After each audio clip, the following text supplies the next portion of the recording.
The old Chevrolet pickup, faithful as a hound dog, coughed a little, and then settled into a steady rumble as Mark Gray coaxed it down the gravel track. Dust, fine as baker's flour, plumed behind him, hanging in the humid Louisiana air like a memory of summer, though it was already mid-October. The heat, however, felt like July. It wrapped around him, thick and wet, a living thing that pressed in through the open windows, smelling of damp earth and something else, something subtly rank, like the bottom of a pond. He had driven over 1,000 miles from the place that used to be home, leaving behind the phantom of a house, the hollow echo of laughter that would never sound again. His wife, Sarah, and their daughter Lily vanished in a blink, in a tangle of crumpled steel and shattered glass on a slick highway. The official report called it an accident. Mark knew better. He knew it with his gut, with the cold, hard knot that had taken root in his chest and twisted tighter with every mile he put between himself and the life that had been. He was not looking for a new life. He was looking for an absence of life. A quiet place where the silence would eventually drown out the screams that still replayed in his head every night. This nameless speck on the map, buried deep in the bayou country, was just the ticket. The house sat on the outermost edge of the town, not much more than a cluster of weathered clapboard buildings and a gas station that perpetually smelled of stale coffee and two-stroke oil. It was a good 20-minute drive from the town square, down a road that rapidly devolved from gravel to twin ruts carved through tall, whispering reeds and cypress knees that poked up from the swampy ground like gnarled knuckles. The house itself was old, built 100 years ago. A sturdy, two-story structure of dark, almost black wood, with a wide, screened-in porch that looked out directly onto the impenetrable dark forest. No manicured lawns existed here, just a sliver of cleared land before the trees swallowed everything. It was exactly what he wanted. Isolated, forgotten, and with a particular kind of quiet that felt both peaceful and profoundly unsettling. The realtor, a thin man named Boudreaux with eyes like polished stones, was eager to get rid of it. He stated it had been on the market a while. "Folks around here," Boudreaux drawled, his voice thick with the regional accent, "they like their neighbors close by. This one's a mite too far out for most." Mark simply nodded, signed the papers, and paid in cash. He kept the deed tucked away in a waterproof folder. The thought of ever needing it for anything beyond burying it with him was absurd. Walking through the empty rooms, the air tasted of dust and old wood, but beneath it, a faint, clean scent lingered. It was not pine cleaner, not bleach, but something else, something mineral. The property was well maintained. The grass was cut, the hedges trimmed. An oddity for a place that had supposedly sat empty for so long. But the strangest thing was the basement. He expected the usual: dampness, spider webs, a broken washing machine. Instead, it was unnaturally clean. The concrete floor gleamed under the single bare bulb he flicked on. Someone had scrubbed it recently. A few shelves stood empty, but they showed clear signs of use, and a strange, faint scent, sharp like ozone after a lightning strike, permeated the space. It was pristine, unsettling in its tidiness, a basement that clearly waited for something or had just finished with something. His first encounters with the locals were polite, unnervingly so. They would nod, offer a quiet "mornin', new neighbor" when he picked up groceries at the small general store or filled his tank at the dusty gas station. Their smiles were brief, not quite reaching their eyes. A distance existed between them, a kind of practiced cordiality that held him at arm's length. No one asked where he came from or why he had moved to their little corner of the world. Not a single curious question arose about his past, about the obvious haunted look in his eyes. He found that unsettling, this lack of human interest. They already knew, or they simply did not care. It was a disquieting privacy, like a veil drawn between them. The sound started the first night. He had unpacked a few boxes, set up a cot in the master bedroom, and tried to read. But the silence outside the screened porch was too loud, too heavy. Then, as the last vestiges of twilight faded into a bruised purple, they began. They were not the hoot of an owl, or the chirping of crickets, or even the familiar croak of a bullfrog. These were deeper, rougher, something low and guttural, a suppressed growl, a strangled moan. They came from the forest close enough to send a shiver down his spine despite the oppressive humidity. He had grown up in the suburbs, with the constant hum of traffic and distant sirens, but he had spent enough time in the wilderness during his environmental engineering days to know animal sounds. These were not animal sounds. These were distorted, twisted.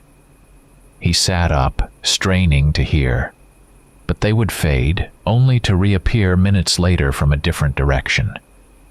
Something vast and heavy moved through the dense undergrowth, sighing and snarling to itself. In the morning, the evidence was undeniable.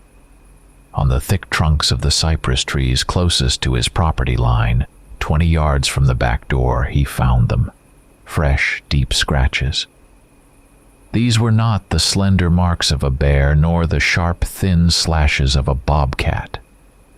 These were wide, gouged lines. Something with enormous, blunt claws had raked itself against the bark. They were impossibly high, easily 8 or 9 feet off the ground, too tall for any animal he knew in this region to make without standing on its hind legs. The earth around the base of the trees was also torn up, a fresh mess of overturned soil and scattered leaves. Something had violently scrabbled at the roots. He pulled out his phone, a modern marvel that felt suddenly useless, and tried to take pictures. He lined up the shot, the claw marks stark against the dark bark, but when he checked the screen, the images were consistently unreadable. Sometimes they appeared completely black, as if he had forgotten to turn on the flash. Other times, they were a blurred, indistinct smear of gray and green. He tried again and again, but the result was the same. His phone, which had captured crystal-clear images of wetlands and wildlife for years, simply refused to record these particular scars. Frustrated and needing to ground himself in something rational, he decided to visit the local sheriff.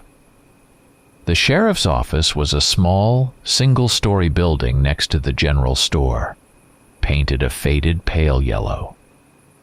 Inside, the air was cool and smelled of stale coffee and old paper. The sheriff, a man in his late 40s with a tired but remarkably perceptive gaze, looked up from a crossword puzzle as Mark walked in. He did not appear surprised to see him. "New man out on the old Boudreaux place, ain't you?" he stated, not as a question, but as a pronouncement. Mark nodded. Mark Gray, and yes, about those noises and the marks on the trees. He explained what he had heard, what he had seen, and his phone's inability to capture the evidence. The sheriff listened, his expression unchanging. He did not scoff, did not roll his eyes, did not even offer a standard explanation about bears or wild hogs. When Mark finished, A long silence settled, broken only by the hum of an ancient air conditioner unit. The sheriff leaned back in his chair, his eyes fixed on Mark's. "Mr. Gray," he said, his voice low and raspy, "there are things out in those woods that are not for polite society. And there are things in this town, too, that are not for polite society. My advice to you, son, do not interfere. Do not go looking for explanations. Just stay home after the sun goes down. Keep your doors locked, and you will be fine. Everything will be just fine." A quiet intensity infused his voice, an unspoken threat woven into the calm advice.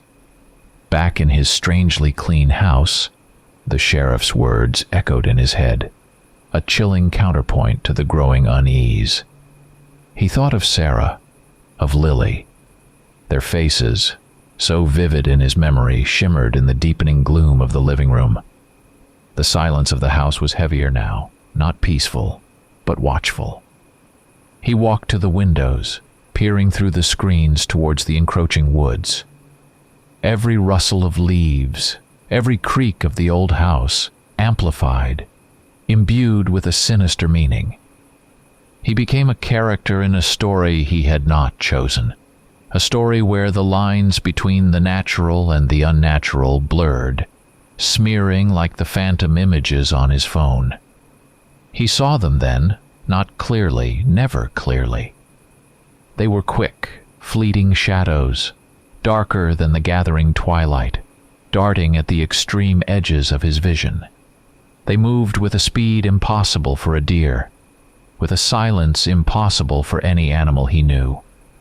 A whisper of movement, a flicker, then gone, swallowed by the thickening trees. He spun around, his heart thumping, but nothing appeared. Only the oppressive stillness of the forest remained, waiting, waiting. He pressed his forehead against the cool glass of the window, suddenly small and exposed. The house was an island, yes, but an island surrounded by something vast and unknown. He realized with cold dread that the tides were rising. He was being watched. He was certain of it. And the quiet, the unsettling quiet of this place was not an absence of sound, but the sound of something holding its breath. A year had passed since Mark Gray pulled his dusty pickup truck into this forgotten corner of Louisiana. A full 12 months. He had gone through the motions of settling in, the mundane rituals of grocery shopping, checking the mail, exchanging those unnervingly polite greetings with the locals. He had even picked up a few odd jobs, mostly fixing things that needed fixing: a leaky faucet at the general store, a rattling fan at the sheriff's office.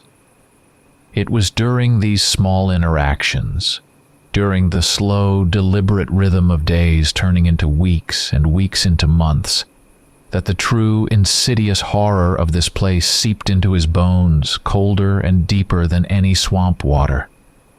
They did not age. He noticed it subtly at first, a nagging sense of déjà vu. The little girl with the bright red bow in her hair, who sold him a carton of milk at the general store on his first visit, looked exactly the same. He remembered thinking she was 8 or 9. A year later, she still looked 8 or 9. Her face was as smooth, her eyes as wide, her movements as quick and unburdened by time. It was not just her. It was the old man who ran the bait shop, his face etched with wrinkles that were permanently fixed, unchanging from one season to the next. It was the sheriff, his weary eyes no wearier, his sparse gray hair no grayer. It was everyone. He began to conduct his own quiet, desperate study. He had taken a few photographs with his digital camera shortly after arriving. Innocuous shots of the town square, the general store, a couple of the kids playing by the rusty swing set, Now he dug them out, his hands trembling slightly as he compared them to the faces he saw every day. There were no differences. None. The subtle lines that should have deepened, the slight slump that should have appeared in a shoulder, the way children shot up like weeds, none of it occurred here. He lived inside a faded photograph, where the subjects were frozen in an eternal, disturbing present. This observation did not just fuel his paranoia. It shattered his understanding of reality itself. How could this be? This was a place where the very passage of time was suspended, subtly warped. One night, the question gnawing at him, he could not sleep. The low, distorted sounds from the forest were back, closer tonight, a wet, guttural breathing that vibrated through the very foundations of his house. He peered out his window towards the impenetrable wall of trees when he saw her, the girl from the general store, the one who still looked 8. She was not 8, he knew that now. She was outside her house, a small, dark shape slipping out the back door, moving with an unnatural fluidity. She flowed like water over stones towards the edge of the forest. He watched, holding his breath, as she vanished into the dense shadows. 2 hours later she returned. Her physical appearance was still the same. The small frame, the familiar red bow, though it appeared slightly askew. But something profoundly different existed in her eyes. The wide innocence was gone, replaced by a glint of something ancient, something that held a terrible knowledge. Her walk, too, had changed. No longer a child's playful skip, but a deliberate predatory stride, the way a cat moves in the dark. She was the same, yet utterly transformed, like a familiar mask suddenly revealing the monster behind it. The next day, haunted by the girl's eyes, Mark was drawn back to the basement. That strange, unsettling cleanliness. He had been down there a few times since moving in, but had never truly investigated beyond the obvious. This time, he ran his hand along the smooth concrete floor, feeling for an irregularity. His fingers brushed against something, a faint seam that blended perfectly with the surrounding concrete.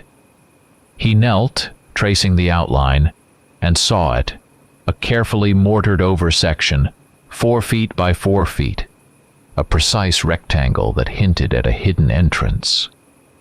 His curiosity, a dangerous thing that had replaced his grief as a driving force, surged. He grabbed a crowbar and a hammer from his toolbox and, with grim determination, began to chip away at the mortar. It was solid, resisting his efforts. Whoever had sealed it wanted it to remain a secret forever. Sweat beaded on his brow, mingling with the dust that plumed with each strike of the hammer. It took him nearly an hour to loosen the bricks one by one, until a dark, gaping hole appeared beneath them. A faint, earthy smell wafted up, but it was not the musky scent he had come to associate with the night. This was older, deeper, like disturbed soil after a long rain. He peered into the darkness. It was not a deep shaft, just a small, cramped space, no more than 3 feet high, stretching back into the earth. He grabbed a flashlight and lowered himself in, the air thick and still. There, tucked against the damp earth wall, was a stack of old, yellowed journals, tied together with a fraying piece of twine. They were thin, a dozen in all, their covers stained with dried mud or something darker. He pulled them out, one by one, feeling the brittle paper between his fingers. The handwriting was neat, precise, but the contents were anything but. The first journal he opened dated back nearly 50 years. The entries were a chilling catalogue of the previous owner's life. but not the life he expected. He wrote about night hunts, about observing the shifting forms, about the study of liminal states in man. Mark's breath hitched in his throat as he read. The subject's resistance was expected, but the cellular realignment has proven inefficient. Further optimization of adaptation protocols is required. Another entry detailed the necessity of purging the weak for the benefit of the whole. The words were clinical, detached, but the implications were horrifying. This was not some eccentric's diary. It was a logbook, a scientific report on something unspeakable. The previous owner had not just lived here. He had been involved in something dark and deliberate. He spent hours down in that cramped space reading, the flashlight beam trembling in his hand. The journal spoke of cycles, of the moon, of a growing community, of a harvest. They mentioned candidates and assimilation. Then a single chilling phrase repeated in several entries. They do not attack by accident. He climbed out of the hidden compartment, his limbs stiff, his mind reeling. He placed the journals on the clean basement floor, their secrets laid bare. As he sat there processing the enormity of what he had found, he heard a faint scratching sound from upstairs, near the front door. He froze, his senses suddenly hyper-alert. He heard it again, a soft slide. Something thin had been pushed under the door. He crept up the stairs, his heart thudding against his ribs. There, on the weathered wooden floor of his porch, was a slip of paper. Just a plain, folded square of cheap printer paper. He picked it up, his fingers brushing against a residue of fine grit. He unfolded it. The words, scrawled in a shaky, almost childlike hand, hit him like a physical blow. You are here for a reason, and they are waiting for you to figure out why. An anonymous note. Someone knew. Someone watched him, knew what he was doing, knew what he had found. It was not a coincidence. Nothing in this town was. The clean basement, the unaging faces, the girl's transformed eyes, the chilling entries in the journals, the note. It was all connected. Then he smelled it. It had been subtle at first, a faint undertone in the humid night air. But now it was stronger, undeniable. An earthy, musky smell, like damp soil after a heavy rain, but with something else beneath it, something wild and animal, like a wet dog, but sharper, more primal. It was not the smell of a single animal, but a pervasive scent. The very air was saturated with it. It was thickest at night, especially when the distorted sounds from the forest intensified. But now, even in the late afternoon, it clung to the air, a sickly, sweet-sour tang. It was the smell of change, of something ancient and predatory awakening, and it filled the house, seeping into the very pores of the wood, reminding him that he lived not just in a house but inside a secret, living thing, and that the secret was beginning to reveal itself.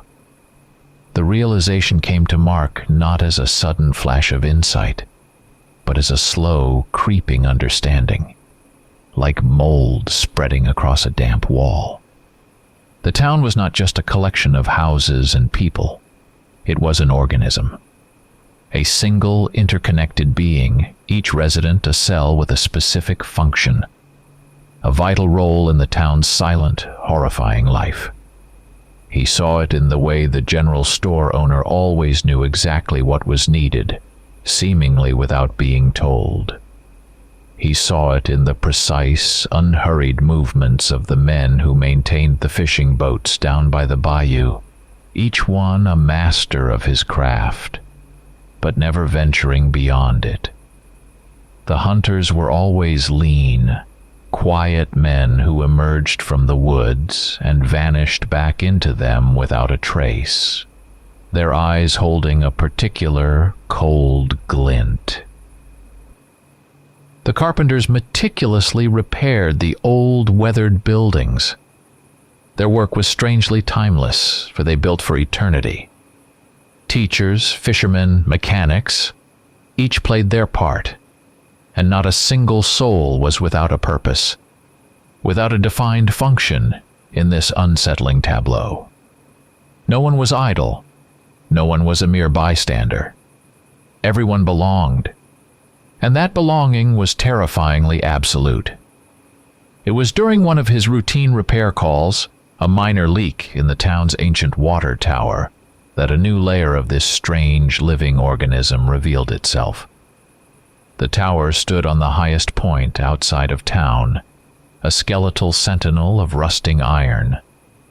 Inside, up a creaking, winding staircase, the air was thick with the metallic tang of old water and ozone. The town elder, a man with a face like sun-baked leather who had been introduced to Mark as the unofficial town keeper, had given Mark the keys to the tower, along with a few rudimentary instructions for checking the filters and gauges. He was almost indifferent to Mark's presence. He knew Mark would eventually discover what was there. And he did. While tracing a particularly stubborn leak along a corroded pipe, Mark noticed a series of thick insulated cables running not towards the town, but disappearing into a section of the tower's brick base, heading directly towards the deepest, most remote parts of the surrounding forest. His environmental engineering background, his years of tracing ecological footprints and monitoring wildlife, activated. These were not power lines, not for anything in the town. Driven by an irresistible compulsion, he followed the cable's path through the dense undergrowth, carefully pushing aside hanging moss and snapping twigs. What he found confirmed his growing dread. Small, cleverly concealed cameras tucked into the hollows of ancient cypress trees, their lenses dark and unblinking, pointing outwards towards the trails and paths that led into and out of the forest, but also inwards towards the town itself. This was not just a water tower. It was a central nervous system, a vast, silent observation network. Back at the tower, a frantic search revealed a small, padlocked door at the very top of the structure, hidden behind a stack of unused filter membranes. The key given to him by the town keeper fit it perfectly. Inside, dusty and smelling of mildew, was a small, crudely wired room. A bank of old, flickering monitors glowed in the gloom, connected to the hidden cameras. Next to them lay a series of thick, leather-bound ledgers, their pages brittle and yellowed. He opened the first one, dust puffing into his face. The title, scrawled in faded ink, read simply, "Guests." What followed was a chilling revelation. Each entry detailed the arrival of a guest, every single person who had moved to this town, or had passed through it before him. Every one of them fit a pattern. They were all solitary individuals. They were all widowers, or they had lost loved ones under tragic circumstances. All of them were men. Every single entry ended with the same grim conclusion: disappeared, deceased, accidental circumstances, or simply, chillingly assimilated. He saw his own story, stark and terrifying, laid out before him, a pre-written script. He was not a newcomer. He was the latest entry in a long, macabre ledger. Further exploration of the cramped, dust-filled room on the tower's highest point yielded another discovery, pinned to a rotting wooden beam behind a stack of empty crates. A faded hand-drawn map of the region, 20 years old, its paper browned and brittle. It was covered in small, crude X's, each one marked with a date and a brief clinical notation: Northwood incident, Riverbend disappearance, Highway 17 attack. At first he did not understand. Then he saw it. Each X corresponded to a location where accidental animal attacks, sudden disappearances, or unexplainable deaths had occurred, reported briefly in regional newspapers over the decades, always dismissed as isolated incidents, tragedies of the wilderness. Every single one of those marked locations was in close proximity to another small, isolated, almost invisible town, eerily similar to this one. These towns were buried deep in swamps, tucked away in forgotten valleys, or perched on the edge of vast, trackless forests. The pieces slammed together with the force of a physical blow. The attacks were not random. They were not accidents. They were targeted, deliberate, a careful, meticulous selection process. They were not just preying on people. They were choosing them. They sought out suitable candidates, individuals who had experienced a profound level of personal tragedy, a shattering loss, a deep isolation. These were not victims of circumstance.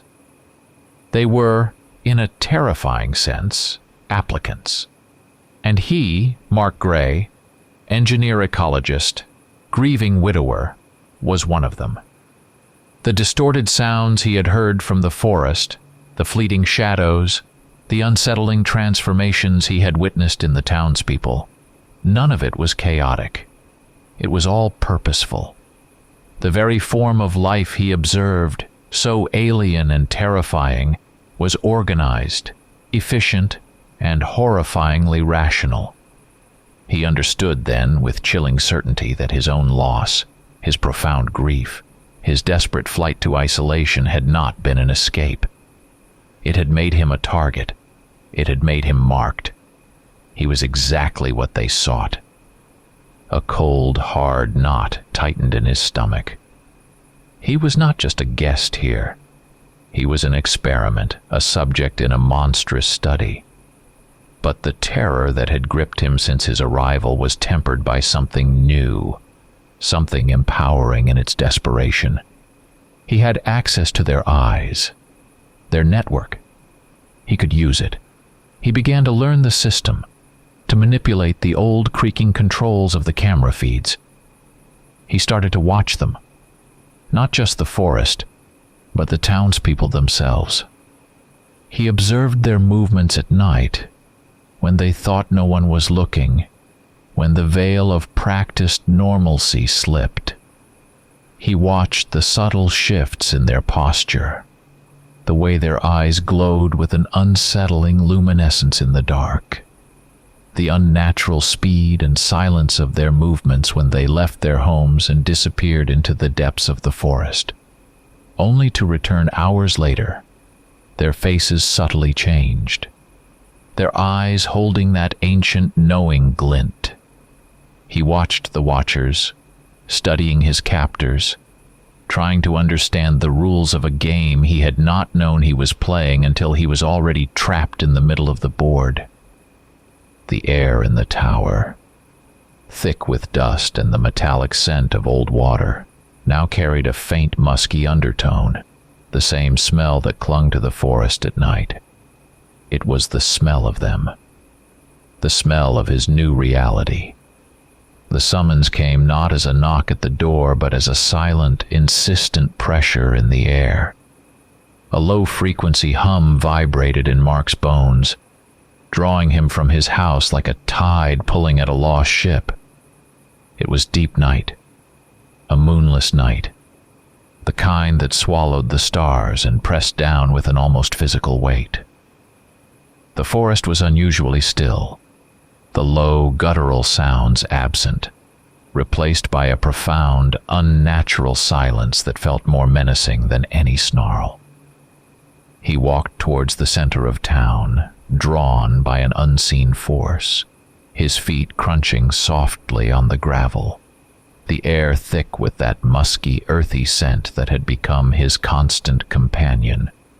A small group waited for him in the town square, illuminated by the single weak bulb of the old street lamp. The sheriff stood there, his face unreadable, his eyes in the dim light appearing deeper, darker, with that strange, knowing glint Mark had seen in the girl's eyes. With him were two other men Mark recognized, the quiet, lean carpenter and the old man from the bait shop, his usually placid face now etched with an ancient predatory alertness. Their eyes, all of them, burned with an internal fire like embers stirred in the dark. This was it. The moment he had been dreading and perversely anticipating. Mark Gray, the sheriff's voice was low, almost a whisper, yet it resonated with an unnerving authority. You have been observed for a long time, longer than you know.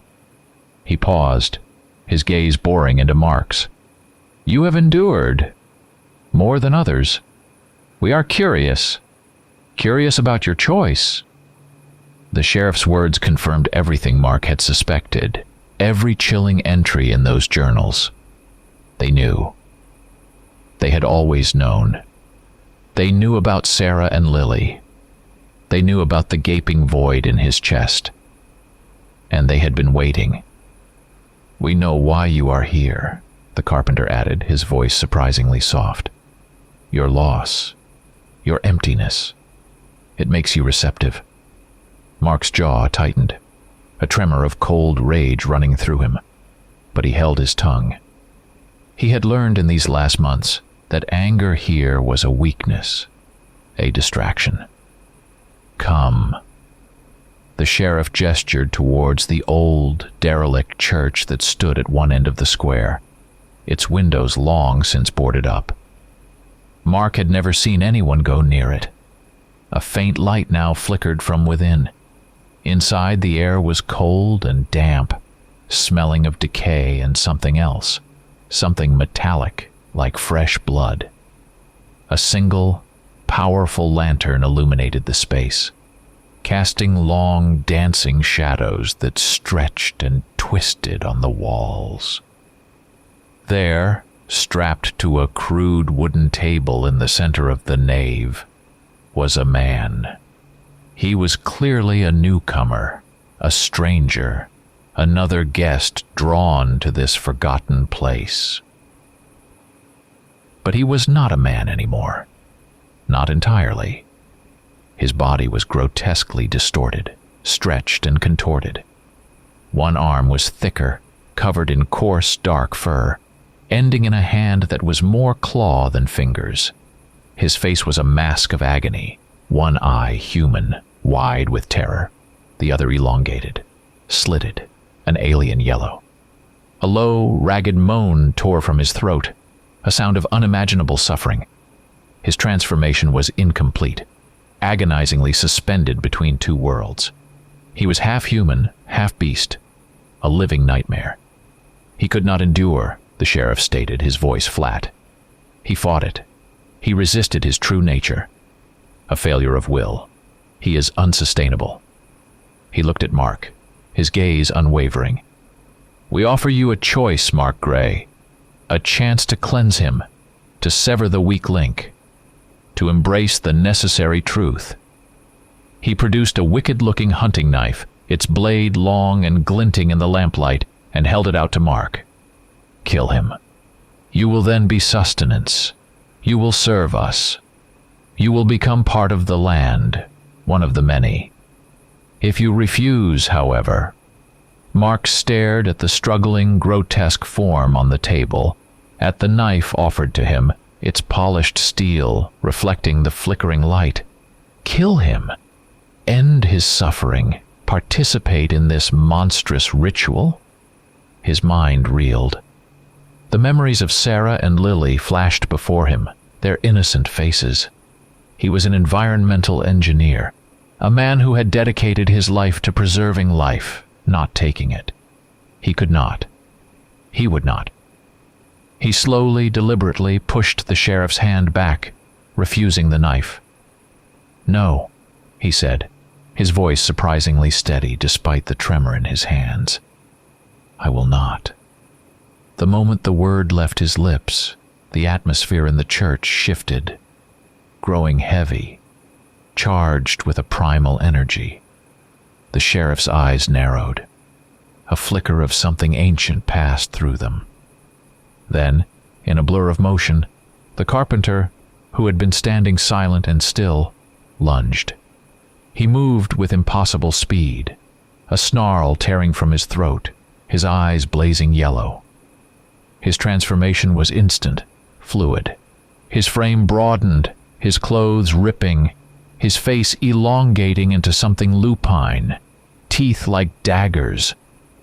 Mark barely had time to react. He ducked under a sweeping claw, feeling the wind of its passage. He was not a fighter by nature, but something primal awakened in him, a desperate will to survive. He grabbed a piece of the broken church pew, a heavy, splintered length of oak, and swung it wildly, striking the creature's leg with a sickening crunch. The transformed being stumbled back, snarling a guttural sound of pain and rage. Mark did not try to kill it. He just kept swinging, hitting, defending himself with a ferocity he had not known he possessed. The creature finally snarled, a low, frustrated sound, and backed away, melting into the shadows at the edge of the room. It was wounded, Mark saw, a dark, viscous liquid oozing from its leg. But it was alive. The sheriff watched him, his expression now one of profound interest, even a strange satisfaction. The air still thrummed with the raw energy of the near fight. "You did not kill him," the sheriff finally said, his voice calm again. "You defended yourself. You fought. That is illuminating." He walked closer to Mark, his eyes boring into his. "You did not kill. You resisted the impulse to destroy. You protected yourself. You defended. This means you are a carrier, Mark Gray. You remain human, for now. Now you are part of the chain. You will attract others. We do not hide. We expand. And you will open the way." Mark felt a strange mixture of bone-deep horror and impossibly a perverse relief. He was horrified by what he had seen, by the monstrous reality he had stumbled into, by the chilling role he was now forced to play. Yet the crushing weight of his isolation, the endless, suffocating grief that had defined his life since Sarah and Lily were gone, lifted just a fraction. He was no longer adrift, no longer utterly alone. His loss, the very thing that had brought him here, now had a purpose. A terrible, dark purpose, but a purpose nonetheless. He was part of something. He was connected. The terror was still there, a cold, hard knot in his gut, but it was now interwoven with a strange, unsettling sense of belonging. He was horrified, but he was also, in a twisted way, finally home. The air still reeked of blood and the musk of the creature, but for Mark, it was also the scent of a terrible, undeniable truth. His truth. The drive out of the nameless town felt different this time. The dusty road, the whispering reeds, the gnarled cypress trees. They all watched him go. A silent, knowing farewell. The air, even miles away, still carried a faint musky undertone, a phantom scent that had burrowed deep into his memory, a constant reminder of what he had seen, learned, and become. Returning to what people called civilization was a surreal experience. The highway hummed with the indifferent rush of traffic. The cities glittered with 1,000 empty lights, and the faces of strangers were oblivious, their lives humming along in their neat, predictable patterns. His perception of reality had been irrevocably altered, like looking through a lens that now showed the world in a horrifying, sharper focus. He found himself back in a big, bustling city, one he had barely noticed on his journey south. It felt alien, loud, a cacophony of meaningless noise after the profound silence of the bayou. The people here were like ants, scurrying with purpose that was utterly hollow to him now. Their concerns, traffic jams, stock prices, celebrity gossip, were so trivial, so utterly irrelevant in the face of the ancient primal reality he had just witnessed. He needed a cover, a reason to be here, and a way to observe. He landed a job at a small independent publishing house, reviewing manuscripts, a mundane existence that offered him ample time to study the ebb and flow of human anxieties. The work itself felt utterly meaningless, a charade, but it provided a window into the human soul he now needed to understand. He sat in his cramped cubicle, surrounded by stacks of hopeful, despairing, or utterly forgettable prose, and watched.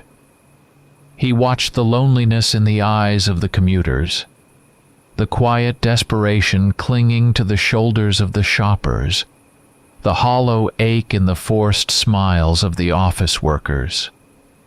He recognized the subtle signs of brokenness, the same emotional wounds that had driven him to that forgotten town. The act of writing, however, became his anchor, his catharsis. Not the dry reports of his environmental engineering days, but something different. He started writing a book. It began as a trickle, then a torrent, spilling onto the pages late at night in the anonymous quiet of his small apartment. It was, ostensibly, a novel, a work of fiction. It was meticulously crafted, steeped in the raw, unvarnished truth of his experiences, though carefully veiled beneath layers of allegory and symbolism. He did not write about shapeshifters or ancient towns. He wrote about loss so profound it shattered the soul. He wrote about the desperate search for meaning in a world that offered none. He wrote about the feeling of being an outsider, an observer, an alien in one's own life. He wove into its narrative hidden messages, subtle clues, words that resonated only with those who carried a similar burden, those who were already on the precipice of their own silent, desperate search. He called it simply The Edge of Beyond. To his surprise, and with a growing sense of unnerving prescience, his novel gained traction. Slowly at first, then with accelerating momentum, it became a cult phenomenon. It was not a bestseller in the traditional sense, not reviewed by the major papers, but it developed a fervent, almost obsessive following. People discovered it through word of mouth, through whispered recommendations on obscure online forums, through a shared, unspoken understanding. They were the lost ones, the lonely ones, the ones who felt disconnected from the shallow hum of modern life, just as he had been. Thousands of letters poured into the publishing house, addressed simply to the author of The Edge of Beyond. He read them all, every single one. In those letters, he saw the echoes of his own past. They spoke of emptiness, of a crushing sense of isolation, of a world that was increasingly fake and meaningless.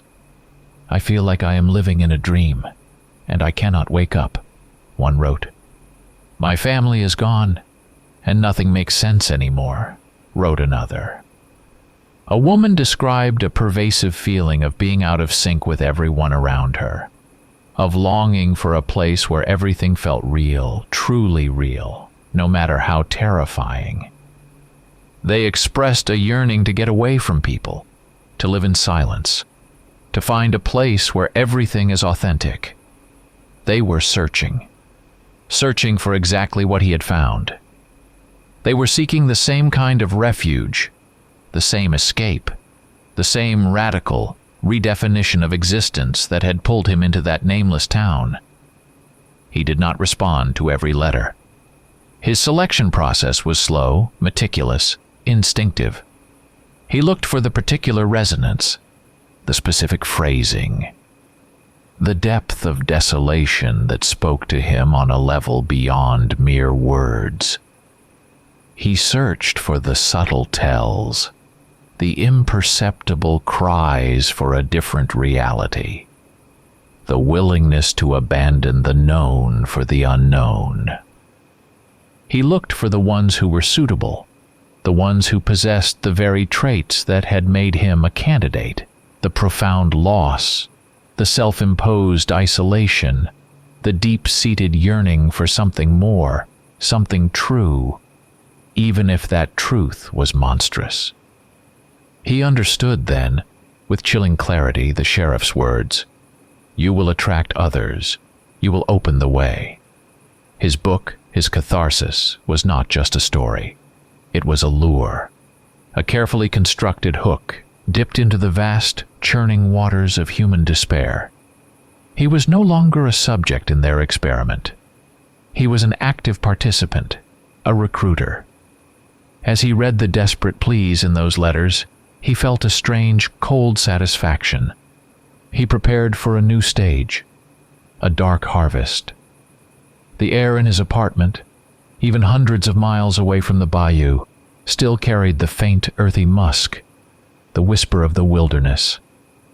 It was a whisper that now guided him, shaping his new, terrible purpose. The piles of letters grew steadily on Mark's small desk, an avalanche of human misery and desperate longing.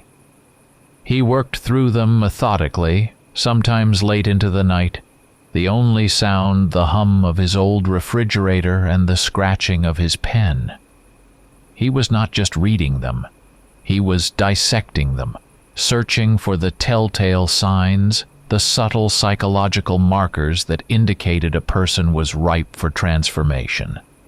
Loneliness, yes, but more than that, a profound alienation, a sense of having been irrevocably broken by loss, a fundamental disconnection from the superficiality of modern life.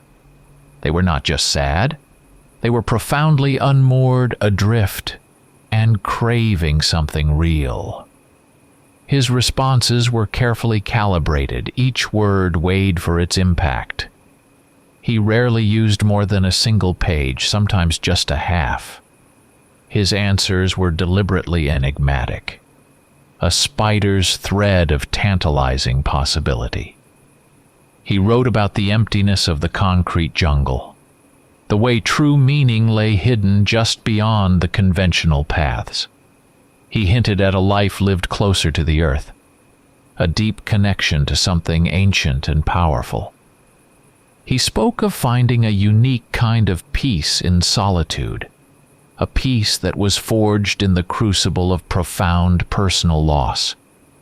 He used phrases like the wilderness of the heart or the silent calling of the ancient blood. He never directly mentioned the town or the creatures that stalked its woods. Instead, he painted a picture of a profound, albeit difficult, reawakening. He employed a series of subtle, almost subliminal codes. A specific turn of phrase, a particular metaphor involving the moon or the shifting tides, an allusion to a specific type of raw, earthy scent. These were not overt signals, but rather atmospheric cues designed to resonate only with those who already felt the invisible threads connecting them to something larger, something wilder. They were subtle invitations, whispered promises of belonging, of finally finding a place where their brokenness was not a flaw but a prerequisite. He threw out a specific kind of bait, knowing that only a very particular species would bite. Once a letter was sent, he waited. He watched the mailbox, tracked the postmarks, obsessively so. He was not just waiting for a reply. He was observing the nature of the reply. He looked for the immediate, almost frantic return letters, filled with questions, with desperate pleas for more information. He searched for the ones that mirrored his own yearning for authenticity, for the sense that the recipient instinctively understood the unspoken promises in his words. They asked for practical advice, or they spoke of a deep in-coat recognition, a sense of having finally found a voice that spoke to their own silent anguish. These were the signs that told him they understood his intentions, that they were ready to follow the invisible call, ready to step off the precipice into the unknown. His answers carried a dual purpose, a warning woven into the irresistible allure. He described the harsh beauty of a solitary life, the profound peace found in renouncing the chaos of the city. He also hinted at a deeper truth, the presence of something ancient, something demanding, a subtle warning that this path was not for the faint of heart. He spoke of the necessity of accepting one's true nature, embracing the wildness that lay dormant within. It was a seduction, yes, but one laced with a stark reality. This was not a gentle journey into inner peace. It was a journey into the heart of something primeval, something that would strip them bare and reveal what truly lay beneath. Days turned into weeks, then months. Many letters went unanswered by the recipients, or their replies were mundane, prosaic, showing no spark of the particular madness he sought. Then, one letter arrived, from a man named David. His words were raw, almost painful in their honesty. He had lost his wife and young son in a kayaking accident years ago, a tragedy that had shattered his life and left him adrift. He described a pervasive feeling of unreality, a sense that the world had simply stopped making sense after their deaths. His words resonated with Mark's own grief, his own profound sense of loss. David wrote about being drawn to the wild places, to the forests, feeling a strange pull towards something he could not name. He described the constant hum of loneliness in his bones, the desperate need for a connection that went beyond the superficial. His letter was almost a mirror of Mark's own journey. David was the first new person. Mark replied immediately, bypassing the enigmatic hints and offering a direct invitation. Not to the town, not yet, but to a meeting. A secluded place, far from the prying eyes of the city. A place where the air itself was ancient and undisturbed. He did not reveal his true intentions, not fully, but the invitation was clear. Come, and you will find what you are looking for. As he sealed the envelope, a chill ran through Mark. He had become the architect of this dark charade. The scenario that had unfolded around him, drawing him in, stripping him bare, was now repeating itself, with him in the role of the orchestrator. He was the key link, the conductor in this macabre orchestra, expanding the community, drawing new souls into the orbit of the ancient hungry thing that lurked in the deep woods. His heart hammered in his chest, a strange mix of dread and a chilling sense of purpose. He was a carrier. The chain was lengthening. The place Mark chose for the meeting with David was a testament to his new understanding of the world. It was not just secluded, it was charged. An abandoned iron mine, miles off any paved road, nestled deep in the forgotten hollows of the Appalachian foothills. The earth here was ancient, scarred by the pickaxes of generations, yet vibrant with an unspoken energy. The air was cool, even in the midday sun, carrying the faint metallic scent of damp rock and something else, something wild and earthy like overturned soil after a summer storm. Mark had found it by tracing old, obscure maps. cross-referencing them with the marked locations on the faded map he had found in the water tower's attic. This was once a focal point, a place where the old ways had been strong, where the veil between worlds was thin. It breathed with the memory of power. He arrived early, parking his pickup truck well out of sight, and waited.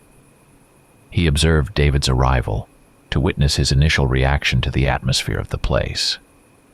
Mark stood near the mouth of the mine, a dark, gaping maw in the side of the mountain, its timbers rotting, its depths promising only shadows. He watched as David's sedan, an ordinary, unremarkable vehicle, finally appeared in the distance, crawling along the overgrown track.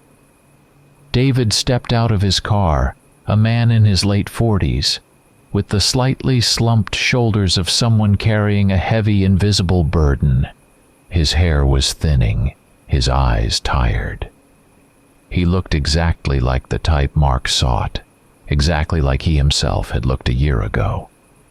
Mark watched him carefully. David did not immediately recoil from the oppressive silence or the strange, earthy smell that emanated from the mine's entrance. Instead, he paused, took a deep breath, and slowly scanned the dense forest around him.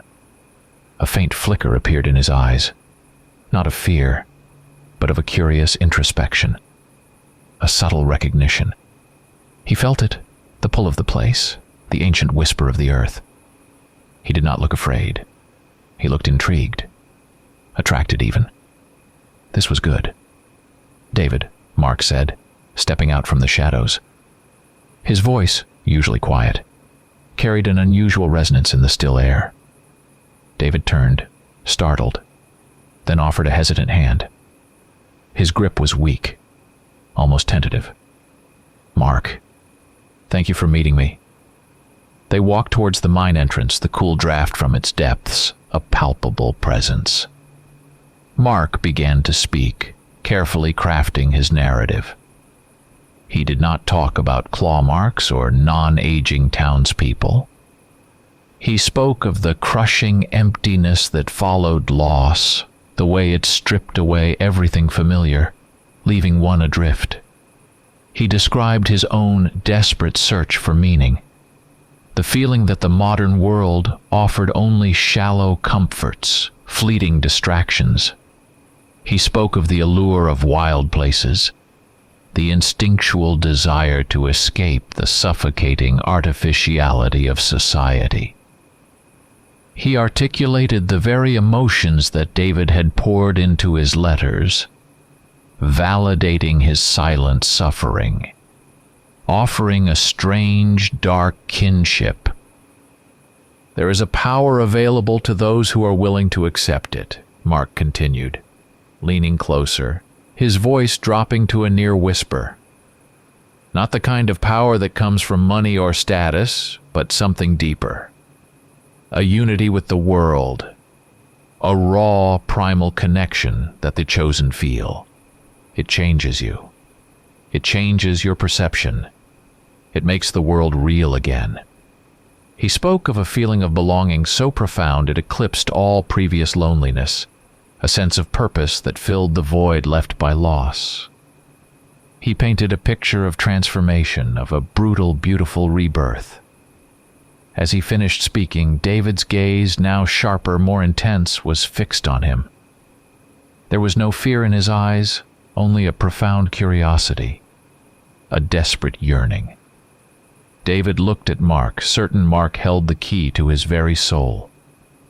Then, summoned by their unspoken understanding, the musky, earthy smell, the same scent Mark had come to know in the nameless town, intensified. It wrapped around them, thick and pungent, a primal aroma of damp earth, rich soil, and something unmistakably animal. For Mark, it no longer carried the sting of fear it once had. It was familiar now, a deep, unsettling comfort. It was the scent of success, the scent of a new beginning. It confirmed with chilling certainty that David was ready.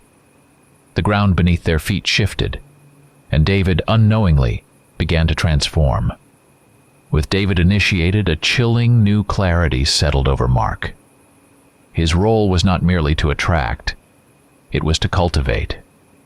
He was no longer a passive witness to the ancient horror. He was an active agent in its expansion. The faded map he had found in the water tower, the one riddled with X's marking the sites of accidental attacks, became his new Bible. He spent weeks poring over it, cross-referencing it with satellite imagery, scanning for the telltale signs. Deep, isolated pockets of wilderness, close to forgotten, unnamed towns, places time had left behind. He sought out the geographical counterparts to the place that had swallowed him whole, places steeped in a quiet desolation, perfect for the peculiar life that thrived just beyond the edges of human understanding. He began to understand that these towns were not just random settlements. They were specialized facilities, a network of interconnected sanatoriums for the soul. They were havens, albeit terrifying ones, for those who had been brutalized by the conventional world, those whose spirits had been shattered by loss and alienation. These were places where the broken found a new, albeit brutal, kind of healing. Places where they shed their old selves and began a new life, a life connected to something primal and timeless. He saw the cold logic in it, the insidious efficiency. Instead of attacking randomly, they were cultivating. They offered salvation disguised as sanctuary to the lost and the vulnerable. His studies extended to the structure of these sleeping settlements.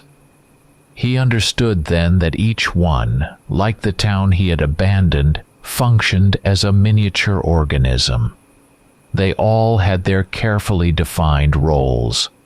The keepers who managed the facade of normalcy, the trackers who patrolled the perimeter and identified suitable candidates, the healers who guided the newcomers through the initial disorienting stages of transformation, and the collectors who ensured the failures were dealt with. An unspoken hierarchy existed, a precise distribution of duties that ensured the smooth, silent operation of the expansion. Mark's methods became more proactive, more insidious. He was not just waiting for the broken to write to him. He was actively seeking them out and subtly guiding them towards these hidden enclaves. He frequented online forums dedicated to grief support, survivor groups, and communities for those seeking radical solitude. He did not post overt messages, of course. Instead, he subtly recommended obscure, out-of-print books and shared snippets of forgotten local folklore about unspoiled lands or places where time moves differently. He planted subtle rumors in the digital ether, faint whispers about communities where life was simpler, more authentic, far from the madding crowd. He created baits, small, tantalizing crumbs dropped along the digital highways, knowing that those most desperate for a different kind of reality would follow the trail. An old, faded advertisement for a remote hunting lodge suddenly appeared on a niche message board. A forgotten travelogue describing a peculiar, isolated town resurfaced in an online bookstore. These seemingly innocuous breadcrumbs were designed to catch the eye of the truly lost, the desperate, the ones ready to leave their old lives behind. He also understood the role of the old shapeshifters, the townspeople who had guided him through his own initiation. The sheriff, in particular, was not just a figure of authority. He was a guardian, a silent instructor. His terse advice, "Do not interfere. Just stay home at night," was not just a warning. It was a test. a subtle probe into Mark's willingness to obey, his capacity for self-control, his ability to understand unwritten rules. Those who obeyed, those who could master their instincts and adapt, were integrated. Those who could not, those who challenged the established order, were dealt with. The sheriff and his kind were the shepherds of this flock, guiding the new sheep and culling the ones who strayed too far from the path. Mark began to internalize this knowledge, to prepare himself for the next stage. His role was not just to lead people to these places, but to prepare them for the profound, often brutal changes that awaited them. He taught them how to live in such a community, how to read the unspoken rules, how to understand the strange, powerful symbiosis with the land and its ancient inhabitants. He taught them how to be carriers, how to find their purpose in this new, terrifying existence. The humid Louisiana air, even hundreds of miles away, whispered the sheriff's words to him, imbuing them with a chilling, profound new meaning. Do not interfere. Just stay home at night. Everything will be fine. It was not about avoiding danger. It was about accepting a new reality, about understanding that safety lay not in fighting the darkness, but in becoming a part of its silent, expanding embrace. Mark felt the subtle shift within himself, a deepening of his own senses, a sharpening of his perceptions. He was becoming more attuned to the nuances of this hidden world, a world where the line between predator and prey constantly blurred, and where the most dangerous creatures looked just like everyone else.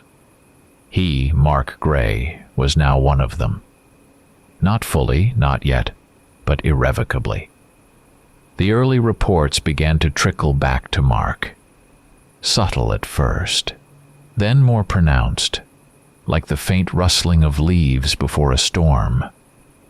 The people he had contacted, those who had responded to his veiled invitations and, in their desperation, had made their way to one of the secluded sanatorium towns, began to change. Not in the grotesque, agonizing way of the failed subject Mark had witnessed in the church, but subtly, insidiously, like a slow-acting poison or a long, dormant seed finally germinating. Their physical alterations were barely noticeable to the casual observer, but Mark, with his newly sharpened perceptions, saw them. Their eyes, once dull with exhaustion or grief, often held a newfound, unsettling brightness, a curious luminescence in certain lights, sometimes with a faint, almost imperceptible yellowish tint around the pupils. Their movements, once clumsy or weighed down by sorrow, became noticeably more fluid, more graceful, predatory in their quiet efficiency. A slight broadening of the shoulders, an increased tautness in their musculature. Their bodies subtly reshaped themselves for a different purpose. But the most profound changes were internal, manifesting as a radical shift in their sensory perception.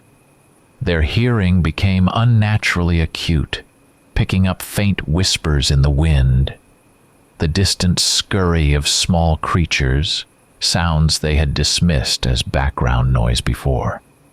Their sense of smell sharpened dramatically, allowing them to discern the individual scents of the forest: pine, damp earth, decaying leaves, but also that underlying musky, animalistic odor that Mark knew so well. Now no longer a source of terror, but a familiar, even comforting presence. They began to feel things too, an intuitive awareness of unseen presences, a tingling sensation on their skin when another, transformed being was near, a subtle shift in air pressure that signaled something moving through the dense undergrowth, far beyond the range of normal human vision. The world around them, once a blur of mundane details, now exploded into a tapestry of heightened sensation. Their psychology shifted too, in tandem with their evolving senses. The constant gnawing of grief, the despair that had defined their lives, receded, replaced by a strange, almost serene calm. Panic, once a familiar companion, became a distant memory. The loss that had tormented them now appeared less like a devastating blow and more like a necessary shedding, a part of a larger natural order of things. It was a brutal form of acceptance, a forced reframing of their past.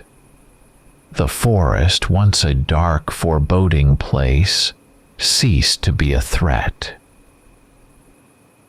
On the contrary, they began to feel an undeniable pull towards it, a deep, instinctual yearning. They spent hours walking among the trees, no longer lost but strangely at home, their steps sure, their senses attuned to the whispers of the wind through the leaves, the rustling of unseen creatures. The wilderness, the very heart of their new existence, called to them, drawing them into its embrace. It was their new home, their true home. And then the instincts awakened. They anticipated events, predicted the subtle shifts in mood of others, and understood intentions without a single word being spoken. A primal cunning, a deep, almost forgotten intelligence stirred within them. They recognized patterns in the forest that were invisible to others, sensed the approach of a storm hours before the sky darkened, and felt the presence of game long before it came into sight. It was a return to a more primitive, more intuitive way of being, a shedding of the complicated, often meaningless layers of human civilization. The old residents of the towns, the true ancient ones, were always watching. They subtly tested the newcomers, not with overt challenges, but with nuanced trials designed to assess their readiness, their capacity for adaptation. These were not always pleasant. They involved prolonged periods of solitary hunting in the deep woods, forcing the recruits to rely solely on their sharpened senses and new instincts. Some involved confrontations, not necessarily violent, but designed to provoke and observe their control over nascent aggression, their willingness to accept a certain brutal reality. Others tested their capacity for detachment, their ability to witness or even participate in acts that had once horrified them, and to accept them as necessary, natural. Despite these profound changes, despite the undeniable sense of belonging and purpose that began to fill the void of their past lives, the newcomers still grappled with moments of doubt and fear. They saw the transformation, felt it happening within them, and though it offered a perverse kind of peace, the truth of what they were becoming was still a monstrous thing. They saw the price, the shedding of their old humanity, and not all of them were always ready to pay it without a fight. Mark observed these struggles, recognizing the echoes of his own fear, his own initial resistance. He knew what awaited them, and the knowledge was a heavy, chilling burden. It was also now a clear path. The air in the old, abandoned barn reeked of blood and fear, a stench so primal it clawed at Mark's throat, threatening to choke him. He stood frozen, a silent witness to a horror he had, in his new role, helped orchestrate. One of the men he had carefully selected, a gentle, scholarly type who had lost his entire family in a house fire, had failed his transformation. He had resisted too much, clung too tightly to his old self, to his human weakness. The result was not the fluid, graceful shift Mark had witnessed in the successful ones, but a grotesque, uncontrolled unraveling. The man, or what remained of him, thrashed on the dirt floor, his body a twisted mass of raw muscle and bone, his skin stretched and torn, patches of coarse, dark fur sprouting erratically. One of his eyes was still human, wide with agonized terror, the other a jaundiced, slitted orb. He was not a coherent being. He was a screaming, snarling abomination, caught in a permanent state of tortured becoming. His limbs were disproportionate, his jaw distended, a constant guttural moan ripping from his throat. He was a creature of pure, untamed aggression, lashing out blindly at the shadows, at the very air, an animalistic rage consuming what remained of his mind. This was not assimilation. It was annihilation. And Mark, through his carefully crafted invitations, his enigmatic letters, had led him here. The sight, the smell, the raw, unadulterated terror of it ripped through Mark's carefully constructed detachment. He had intellectually understood that attracting others carried risks, that not all would adapt. But seeing it, truly seeing the feral, uncontrollable side of this transformation, shocked him to his core. This was not just about finding peace in a new form. It was about confronting something ancient and utterly merciless, a predatory force that consumed the weak without a second thought. This was the wild side of life, stripped bare of any comforting illusions, and it was brutal beyond measure. Then he saw her. Among the newest wave of recruits, a young woman in her early 20s, with wide, trusting eyes and a quiet, unassuming demeanor. She had lost her parents in a senseless street crime, leaving her isolated and utterly vulnerable. Mark had seen the same raw innocence in her letters, the same desperate yearning for meaning. As he watched her, smiling hesitantly at one of the old townswomen, a wave of nausea washed over him. Her small, delicate frame, the faint dusting of freckles across her nose, the way her hair fell across her shoulders, it was too much. She reminded him, with gut-wrenching force, of Lily, his daughter. Her naive vulnerability, her openness, the very qualities he had loved so fiercely, were now targets. He saw, with sudden, horrifying clarity, how easily she became like the tortured beasts thrashing in the barn. Her innocence twisted, her spirit consumed by something monstrous. The old fear, the one he had tried so desperately to bury beneath layers of grief and forced purpose, clawed its way back to the surface. He was not just attracting people to a new life. He was leading lambs to the slaughter. The moral dilemmas crashed over him like a tidal wave. He had justified his actions, told himself he was offering a profound kind of salvation to the truly lost. He was, in fact, merely a pawn in a larger, darker game, a collaborator in a brutal system of selection and consumption. He sought out the old ones, the sheriff and his quiet cohort, demanding answers, a desperate need for understanding replacing his earlier, chilling acceptance. "Why do some make it and others do not?" he asked the sheriff, his voice tight with a frustration he rarely allowed himself to show. "What happens to those who do not pass?" The sheriff's eyes, ancient and unreadable, simply looked through him, offering no easy answers, only a cold, hard truth. The forest takes what it needs, and what it cannot use, it purges. Back in his own house, the words echoed, a chilling prophecy. He caught his reflection in the bathroom mirror. The Mark Gray who had arrived a year ago, shattered and grief-stricken, was gone.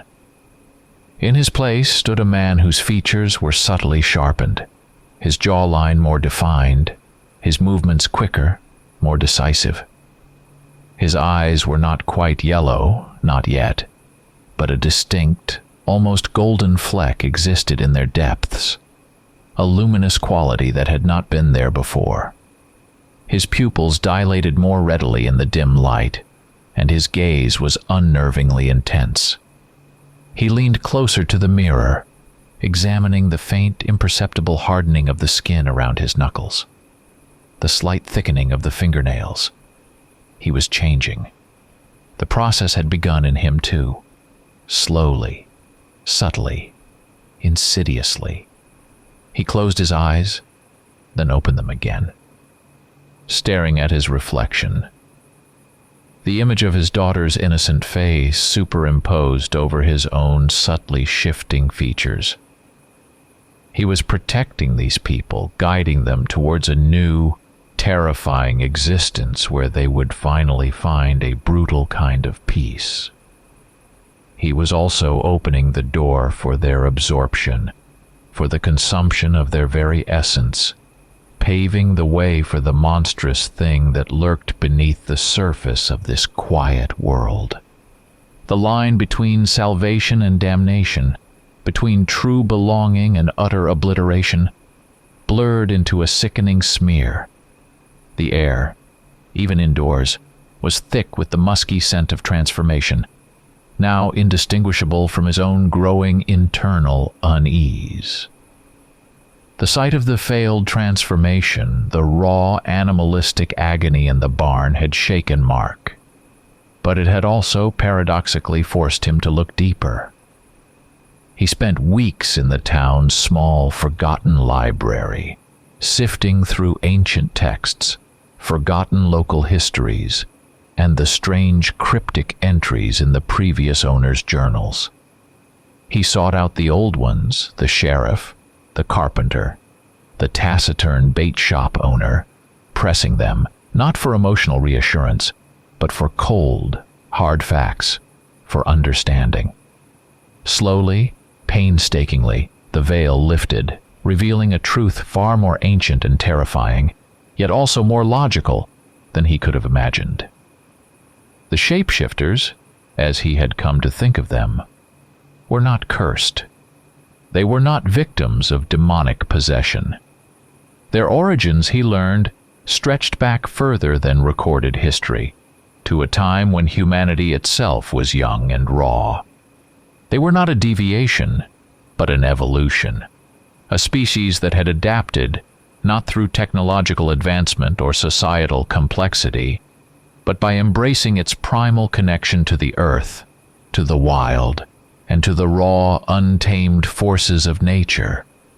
They were a parallel branch of humanity, one that had chosen a different path, surviving by shedding the cumbersome constraints of fragile human emotion and embracing a brutal, efficient existence. They were the inheritors of the earth, thriving in its forgotten corners, expanding their reach with a quiet, inexorable determination. The selection, the process of drawing in the broken and the lost, was not an act of random cruelty. It was, he understood, a part of a much larger, ancient cycle of life and death, of evolution and adaptation.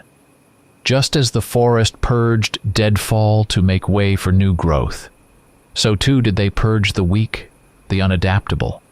It was a harsh law, brutal in its simplicity, but ultimately an honest one. Those who resisted, those who clung to their old selves, simply became fodder, their energy absorbed back into the land, feeding the cycle. Those who adapted, who shed their human fears and embraced the primal power, became stronger, wiser, more connected. It was a kind of natural selection played out on a spiritual and physical battlefield, where the stakes were nothing less than the very essence of one's being. He saw them not as monsters, but as a fundamental part of the ecosystem, living in a profound symbiosis with the land. They fed on its power, drew strength from its ancient roots, and in turn, they became its protectors, its silent guardians. The forest was not just their hunting ground. It was their temple, their lifeblood, their very being. They were the teeth and claws of nature, ensuring its survival, maintaining a balance that humanity, in its arrogant folly, had long since forgotten. Their power came not from dark magic, but from a profound attunement to the earth's raw energy, a connection that allowed them to shift, to adapt, to survive. As he came to this terrible, profound understanding, Mark felt a corresponding shift within himself. The resistance that had plagued him, the internal struggle against the changes he was undergoing, melted away. He stopped fighting. He leaned into it. With that acceptance came a profound, intoxicating surge of power. His senses, already heightened, became sharper, more acute. He felt the vibrations of the earth beneath his feet, heard the murmur of the wind through distant trees, discerned the faintest scent of an animal long before it came into view. His mind, once clouded by grief and despair, was now clear, focused, capable of lightning-fast calculations and an intuitive understanding of complex patterns. For the first time in what felt like an eternity, for the first time since Sarah and Lily were taken from him, he felt a purpose. A terrifying, undeniable purpose filled the gaping void in his chest, making him whole again in a way he had never thought possible. He re-examined his loss, the tragedy that had brought him here. It was not a curse. It was a catalyst. It had not been an end, but a beginning. The profound emptiness, the shattered perception of reality, the very things that had made him vulnerable, had also made him open, receptive, capable of seeing the truth that others simply could not. It had opened the door to this world, a world both terrifying and beautiful in its brutal honesty. His initial resistance to the town, to its strange inhabitants, to the lurking horror in the woods, now appeared naive, even foolish.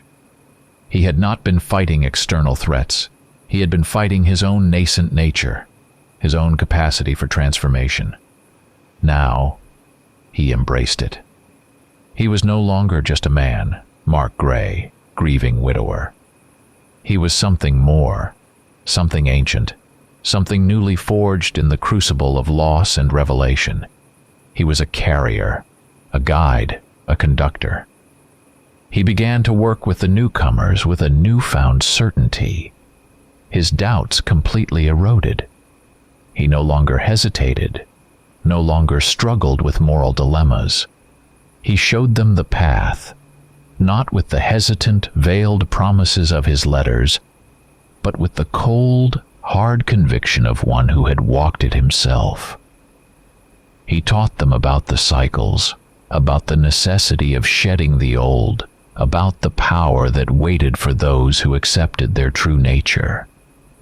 He showed them, with the quiet authority of one who knew, what it truly meant to be a carrier. The transformation was complete. It has been 10 years. 10 years since I first drove my beat-up pickup truck into that nameless town. A broken man seeking oblivion. 10 years since I saw the girl with the old eyes and found the journals in the clean, unsettling quiet of my basement.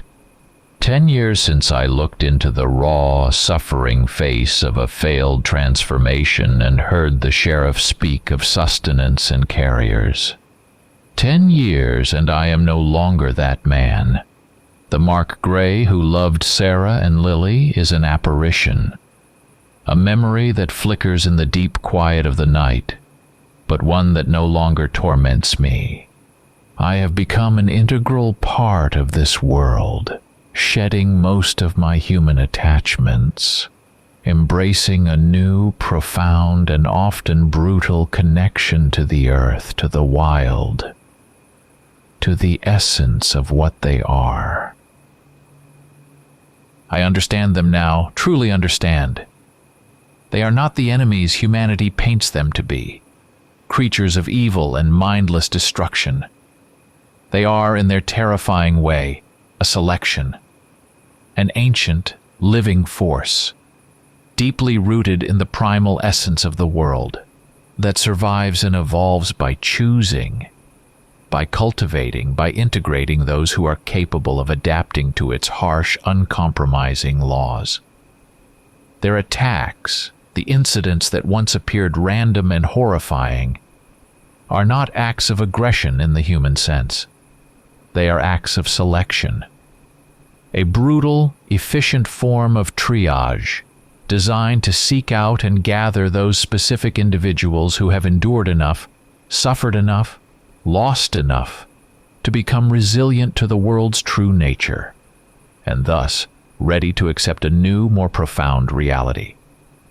Their philosophy of survival is simple, unyielding, and utterly stripped of sentimentality. The weak are purged. The adaptable thrive. It is a cycle as old as the earth itself, one humanity, in its delusion of control, has long forgotten. They offer not comfort, but truth, not safety, but power, not a soft ending, but a fierce, unending becoming. They are the true inheritors, the guardians of a world that lives and breathes and devours. I write these words not as a warning, but as an offering, a testament, a subtle call. You are reading this and you feel it, the hollow ache in your chest, the sense that everything around you is a flimsy facade, a meaningless charade of modern life. You have known loss so profound it has stripped you bare, leaving you exposed and adrift. You find yourself longing for something real, something visceral, something that hums with ancient power. You are not reading this by accident. You are one of the chosen, standing on the precipice, waiting for the push. I am an old carrier now. The golden flecks in my eyes are more pronounced. My movements fluid, silent. My senses are sharp, attuned to the subtle vibrations of the earth. I guide the newcomers, the lost souls drawn by the silent call, with quiet certainty. My book, The Edge of Beyond, continues to circulate, a quiet whisper in the digital darkness, a hook cast into the churning waters of human despair. It is not the end of a story. It is the beginning for many others. It is the preface to a world most people cannot fathom, a world that exists just beyond the edge of their comfortable illusions. The cycle never ends. There will always be those who have lost everything, who search for meaning in the ruins of their lives. There will always be those who are ready, consciously or unconsciously, to abandon the fragile, fabricated comforts of the old world for a new one, a wilder one, a truer one. And there will always be those like me, the carriers, the guides, waiting to show them the path. I close the lid of my old laptop. The screen goes dark. The words I have written hang in the quiet air of my small, isolated home, a confession and a prophecy. The moon, a thin sliver of bone-white light, peeks through the gap in the blinds, casting long, shifting shadows across the room. A faint, earthy musk, the familiar scent of damp soil and wild animal, permeates the air. It is the scent of home. Then, in the deepening gloom of the room, a subtle shift occurs in the shadows. A presence appears. Not a threat, not anymore, but a silent, watchful companion. A tall, lean silhouette, its eyes glowing with that familiar, unsettling golden light like embers in the dark. It stands just beyond the periphery of my vision, a silent sentinel. My work, our work, is not finished. It has only just begun,